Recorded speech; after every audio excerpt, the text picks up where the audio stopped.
आणि या मंदिराचं 2008ला आम्ही बांधकाम सुरू केलं आणि विनायकराव राऊतदादा म्हणून होते पोलीस डिपार्टमेंट. त्यांनी हे तिथे त्यांच्या घरी छोटंसं रूप उभारलं होतं. ते छोटंसं रूपाचं मोठ्या प्रमाणात हे झालं. हॅलो मित्रांनो, आज आहे गजानन महाराजचा जन्मोत्सव, ज्याला प्रगट दिन म्हणतात.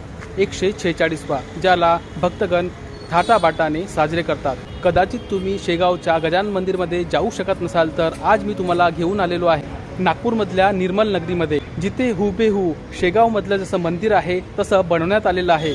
निर्मल नगरी ही नागपूरच्या उमरेड रोड आणि शीतला माता मंदिर जवळ आहे. गजानन महाराजच्या प्रगट दिनानिमित्त हजारोच्या संख्येने लोक इथे येतात. महाप्रसाद सोबतच महाराजाच्या प्रकट दिनानिमित्त इथे रस पण वितरित करण्यात येत आहे.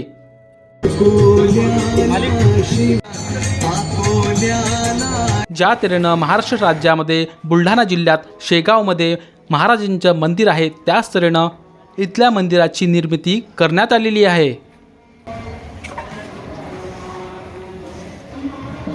गजानन महाराज हे कुठे जन्मले हे कोणालाच माहीत नाही, परंतु ते त्यांच्या तरुण वयाच्या 30व्या वर्षी 1978च्या फेब्रुवारी महिन्यात 23 तारखेला दिसले.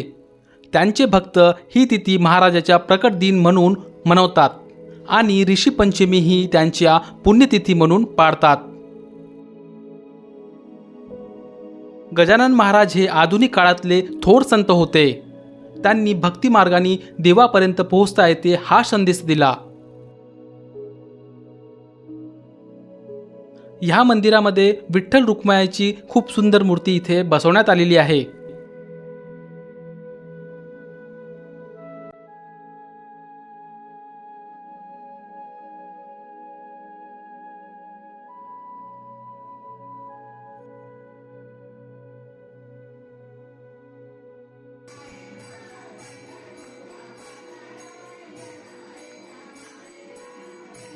गजानन महाराज वयाच्या 30व्या वर्षी शेगाव इथल्या बुलढाणा येथे दिगंबर अवस्थेमध्ये लोकांच्या दृष्टीमध्ये पहिल्यांदा आले.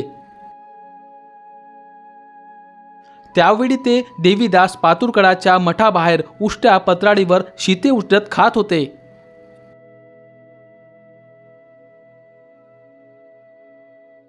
या संदर्भात दासगुणिनीने लिहिलेले आहे की, कोण हा कोटीचा काही कडेना, ब्रह्माचा ठिकाणा कोण सांगे, साक्षात ही आहे परब्रह्ममूर्ती, आली से प्रचती बहुताना.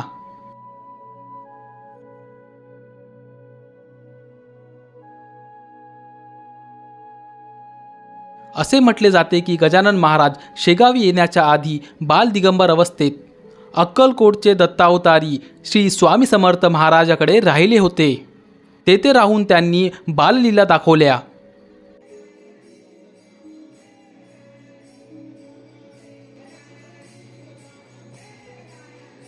मग स्वामींनी त्यांनी त्यांच्या कार्याची अनुभूती करून दिली व गुरुदीक्षा दिली. मग तिथून ते गजानन महाराज शेगावमध्ये आले.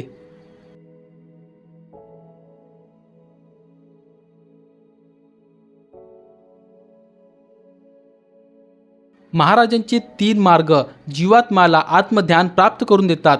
कर्ममार्ग, दुसरं भक्तिमार्ग, तिसरं योगमार्ग.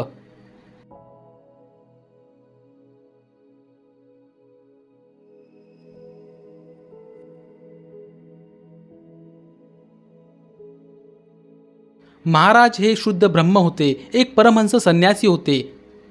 त्यांना ब्रह्माचे पूर्णपणे ज्ञान झालेले होते. जसं शेगावमध्ये साफसुथरेपणा आणि अन्नाचा एकही शीत वाया जाऊ देत नाही, तीच परंपरा इथे वागवण्यात येत आहे.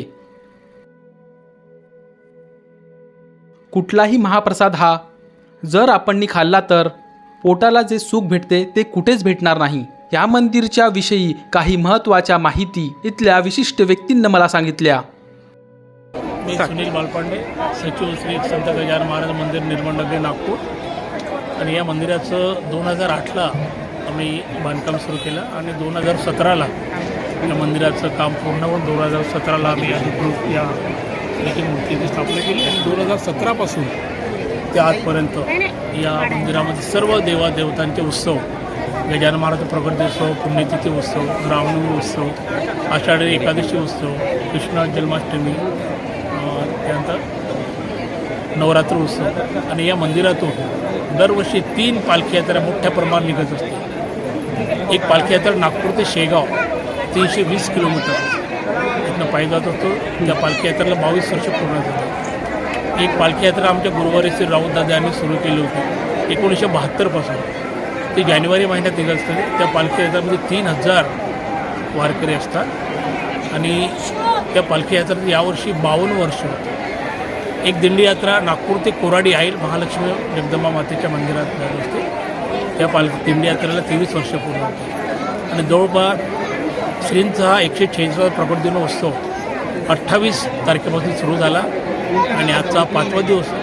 सतत 28 तारखेपासून या मंदिरामध्ये भक्तांची हजारोची संख्या दर्शनाकरता आलेली आहे आणि दररोज सायंकाळी या मंदिरामध्ये 6 वाजतापासून ते रात्रीचे 12 वाजेपर्यंत सतत महाप्रसाद.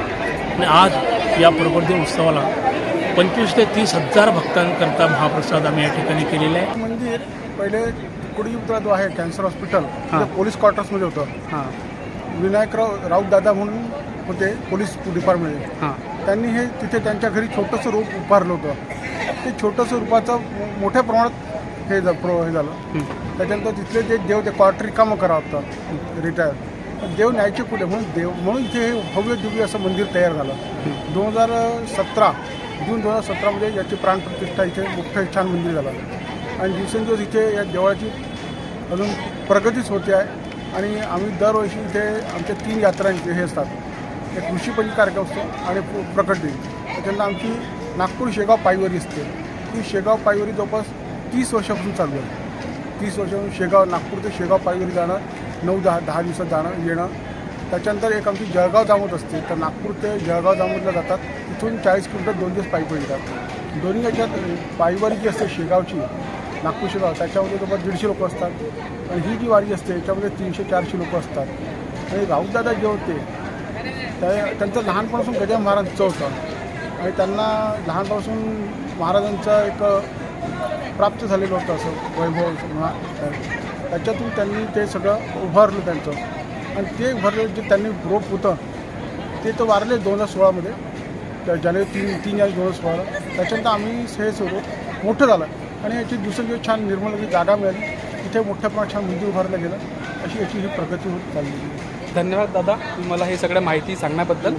जय गजानन. जय